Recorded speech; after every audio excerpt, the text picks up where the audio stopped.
Rob Kirby, Managing Director and owner with wife Natalie, Kirby Marine. We're in our facility in Henderson in Western Australia at the moment. My perception was exactly the same as everyone else's when we first looked at this concept. I didn't think it was a concept that would take off. I didn't think there was any practical application for the boat, and just general boating. But I was proven wrong, and what has evolved is something that other boats just can't be. These boats cheat a little bit. They cheat because they carry reserve buoyancy above the waterline when they're up going. They're long and skinny boats. The second you come back to displacement, the collar's immersed in the water, and you've got then a very stable fishing platform. The other thing is that you're standing at water level. If anything, you might be an inch or two above waterline. The relationship between the deck of the boat and the water is a lot closer than any other boat. This is the first time I've put something in the water and taken it for a run, and found after I got used to it and my heart stopped palpitating that it exceeded, my expectations. It's addictive. It's completely addictive. I should at my age really be not looking at things to leap off, but I find myself just doing a little bit of a deviation when I see a bit of a lump standing up on the surface to go and leap off. Jumping boats is good fun, and I know that the guys that do it not only in Naiads, they do it in Craft, and you hear the passion of those guys talking about how they can do extraordinary things in a 6 metre. Well, these things, whether it's a 3.5 metre or a 13 metre, getting a boat airborne that's over 10 tonne is sort of just, it is an addictive thing to do. And it puts a smile on your dial when you come down and everyone goes, oh, there was no big bang and crash when you hit the water. The one thing that really drove it home for us was that we found that the boat's ability to be able to go across rough water, not at breakneck speeds, but we were travelling consistently 10 knots faster than most other people for the same sort of impacts and getting the same sort of quality of ride.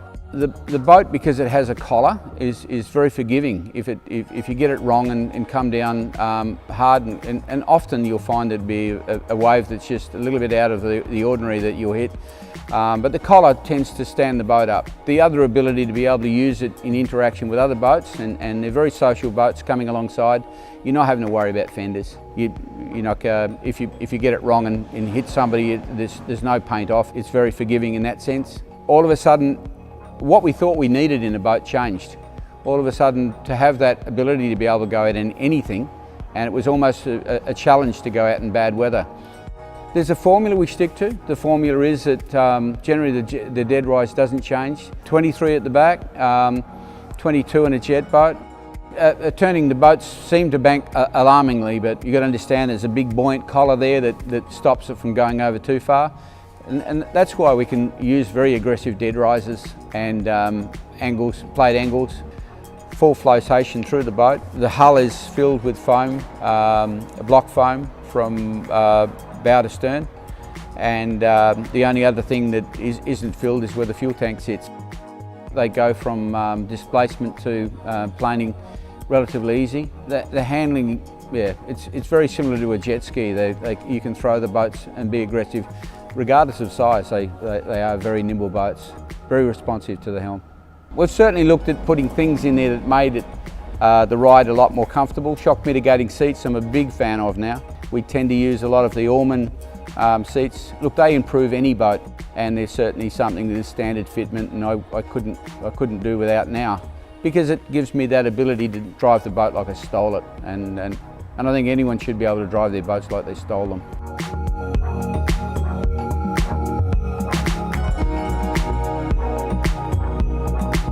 We have our own methodology on how these boats go together. By that, we're very critical about what we see as a finished product before it's painted. Having the boat go together nicely so that it doesn't look like someone's beaten it together. Most of the tradesmen have a lot of input into the way that happens. We have our own in-house drafting and draftsman. He's come from the shop floor, so he understands how a boat should go together. They're immensely strong. We've never had a failure below decks. Didn't matter how hard the boat was driven. We've had boats that have been blown up, rolled over, hit reefs at high speed, but we haven't ever had the hull punctured at any time. The boats really need to be stronger than the ones that they're rescuing. There isn't any limitations on the configuration, so we do vessels as a centre console, cuddy cab, mid-cab walk-through. That sort of covers most of the food groups. Naiad, in conjunction with their builder in North America, had a request from Coast Guard USA that no longer wanted any air-inflated collars. So they developed, and it has evolved into a foam cord collar using almost the same system that we use with the airfield. The airfield is still going to be very much part of our business, but the general trend tends to be going to a foam cord collar. It's really a no-brainer. It's the way forward, and 90% of what we're doing now is a foam cord collar. Power options, they just don't make engines big enough. Anything bigger is always better. Yeah, these boats use horsepower extraordinarily well.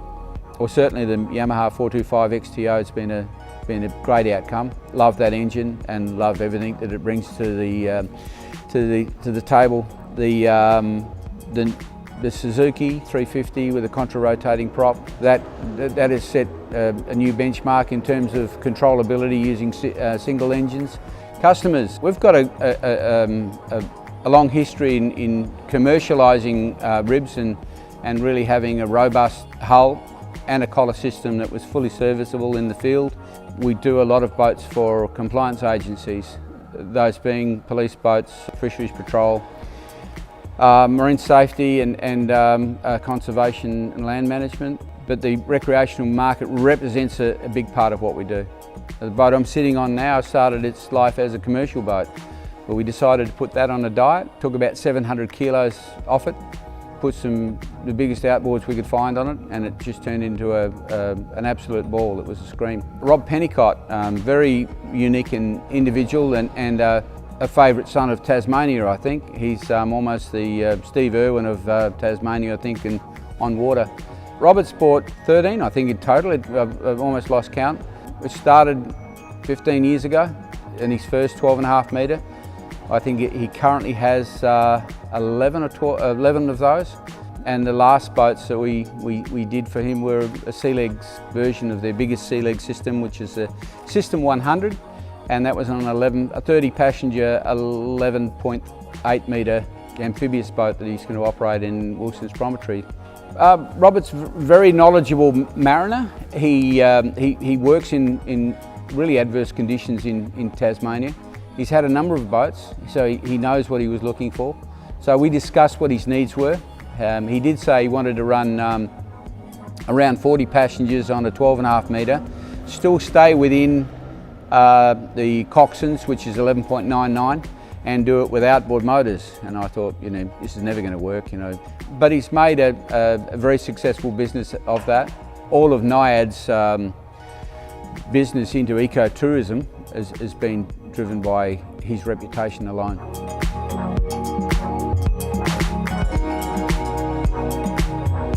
My boat is a 675 centre console we call Special K. Special K, it's my drug, and Special K, Special Kirby, I guess. It's sort of like it ticks all the boxes as far as I'm concerned. If I could have my way, I'd have every one of each model, but I can't, so I've got to just pick one. That boat's specific to my own needs. We use it as a standalone boat and in conjunction with a lot of things we do over at Rottnest. And that is, interacting with a lot of other people. It's really nice to go and pull up alongside somebody, throw a rope and spend a bit of time with them and boat hop from bay to bay. These are expensive boats. I'll make no bones about that. They are custom in every detail. However, we can't keep up. There's people waiting for second-hand boats. There's people waiting for new boats. There's people. It's just become something that was an addiction, really. It's sort of, and it's very organic in its growth. By that I mean, I could put a boat out there, somebody will go for a ride and saying, "Oh, gee, that's different," and then the more time they spend on it, it's become something that's a have to have. We have built boats for sheiks and sultans and billionaires, but I think that the people that really appreciate what we do are the people that have worked hard and have also been a part of the journey in putting something together that they've wanted and worked pretty hard for. People generally just don't buy one boat. It's a sort of a succession where they come back. And for any boat builder, knowing where you have repeat business and people come back to entrust you with the building of the new boat means that they're pretty happy with what they've got.